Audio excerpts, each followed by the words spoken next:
శ్రీకాకుళం పట్టణంలో రథసప్తమి వేడుకలు వైభవంగా జరుగుతున్నాయి. సూర్యనారాయణ స్వామి శోభాయాత్ర భక్తులను విశేషంగా ఆకట్టుకుంది. ఉత్తరాంధ్ర కళలు, సంస్కృతి ప్రతిబింబించేలా ఏర్పాటు చేసిన 56 రకాల సాంస్కృతిక ప్రదర్శనలు ప్రత్యేక ఆకర్షణగా నిలిచాయి. మరింత సమాచారం మా ప్రతినిధి షణ్ముఖ్ అందిస్తారు. అరసవల్లి రథసప్తమి వేడుకలు ఏవైతే ఉన్నాయో ఘనంగా జరుగుతున్నాయి. 3 రోజుల పాటు ప్రభుత్వం అధికారికంగా వీటిని నిర్వహిస్తున్నటువంటి పరిస్థితి ఇక్కడ కనిపిస్తుంది. అయితే ఇప్పుడు ప్రస్తుతానికైతే మనం శ్రీకాకుళంలో ఉన్నటువంటి మెయిన్ రోడ్లో ఉన్నాం. అంబేద్కర్ జంక్షన్ దగ్గర నుంచి అరసవల్లి వరకు కూడా చాలా ఈవెంట్లు జరుపుతూ రథయాత్ర జరుగుతుంది. సుమారుగా అంబేద్కర్ జంక్షన్ నుంచి సుమారుగా అక్కడ మొదలైనటువంటి ఈ రథయాత్ర అనేది సుమారుగా 2.5 కిలోమీటర్ల వరకు పొడవునా జరుగుతున్నటువంటి పరిస్థితి. సుమారుగా 56 ఈవెంట్లతో ఈ రథయాత్ర జరుగుతున్నటువంటి పరిస్థితి. పలు రకాల చాలా మంది ఇక్కడ మనం చూస్తున్నటువంటి గిరిజనులు కావచ్చు, కోలాటం కావచ్చు, ఇలాంటి ఈవెంట్లు కూడా చాలా జరుగుతున్నటువంటి పరిస్థితి. సుమారుగా 56 ఈవెంట్లు ఈ రథయాత్రలో జరుగుతున్నటువంటి పరిస్థితి ఇక్కడ కనిపిస్తుంది.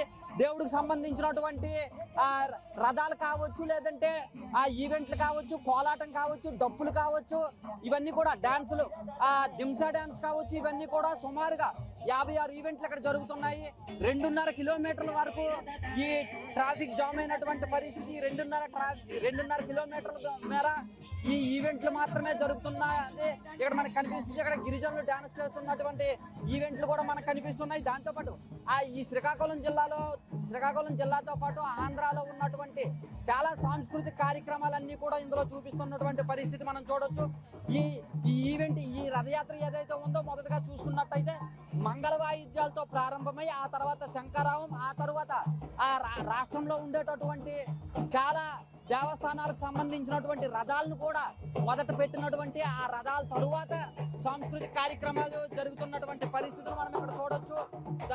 సూర్యరథం మొదటగా చూసుకుంటే సూర్యనారాయణ స్వామి ఈ రథసప్తమి అరసవల్లి టెంపుల్ తాలూకా ఆ సూర్యనారాయణ స్వామి రథం ఏదైతే ఉందో ఆ రథానికి సంబంధించినటువంటి సూర్యనారాయణ స్వామి రథం ఉంది. ఆ తర్వాత సింహాచల రథం, ఆ తర్వాత అన్నవరం రథం, ఆ తర్వాత ద్వారకా తిరుమల రథం, ఆ తర్వాత బెజవాడ కనకదుర్గమ్మ, ఆ తర్వాత కాణిపాకం వినాయక స్వామి టెంపుల్కి సంబంధించినటువంటి రథం, ఇలా సుమారుగా 9-10 రథాలు ఇక్కడ కనిపిస్తున్నటువంటి పరిస్థితి ఉంది. ఆ తరువాత పలు సాంస్కృతిక కార్యక్రమాలు కూడా నిర్వహిస్తున్నటువంటి పరిస్థితి ఇక్కడ మనం చూడొచ్చు. డీజేతో పాటు సాంస్కృతిక కార్యక్రమాలు కూడా నిర్వహిస్తున్నటువంటి పరిస్థితి. ఇక్కడ చాలా మంది యువతులు చాలా చక్కగా డాన్స్ చేస్తున్నారు. మామూలుగా రథసప్తమి వేడుకలు అంటే అరసవల్లి అనేది మొదటగా గుర్తొచ్చేటటువంటి పరిస్థితి ఉంటుంది. అరసవల్లి రథసప్తమి వేడుకలు ఏ రకంగా ఉంటాయి అనేది ఇప్పుడు మనం క్లియర్గా చూడొచ్చు. ఇక్కడ పులివేషాలు కూడా కనిపిస్తున్నాయి. చాలా చక్కగా నిర్వహిస్తున్నటువంటి పరిస్థితి ఉంది.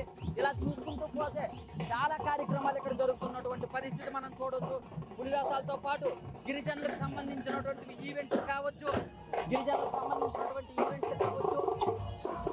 ఆంధ్రప్రదేశ్లోని పలు ప్రాంతాల్లో ఉండేటటువంటి సాంస్కృతిక కార్యక్రమాలు కావచ్చు, వీటన్నింటినీ కూడా ఇక్కడ మనం చూస్తున్నటువంటి ఈ ఈవెంట్స్ చూడొచ్చు. చాలా అద్భుతంగా కనిపిస్తున్నటువంటి పరిస్థితి. ఇంకా మనం ముందుకు వెళ్ళినట్టయితే తలపైన ఆ కుండీలు, పాములతో ఉన్నటువంటి ఆ కుండీలను కూడా మనం చూడొచ్చు. అరసవల్లి రథసప్తమి ఉత్సవాలు అంటే నా భూతో నా భవిష్యత్ అనే రకంగా ఏర్పాటు చేశారు. దానికి సంబంధించినటువంటి చాలా ఈవెంట్స్ కూడా ఆర్గనైజ్ చేసినటువంటి పరిస్థితి చాలా అద్భుతంగా నిర్వహించారని కూడా మనం చెప్పొచ్చు. కెమెరామెన్ లక్ష్మణ్తో షణ్ముఖ్, బిగ్ టీవీ, శ్రీకాకుళం.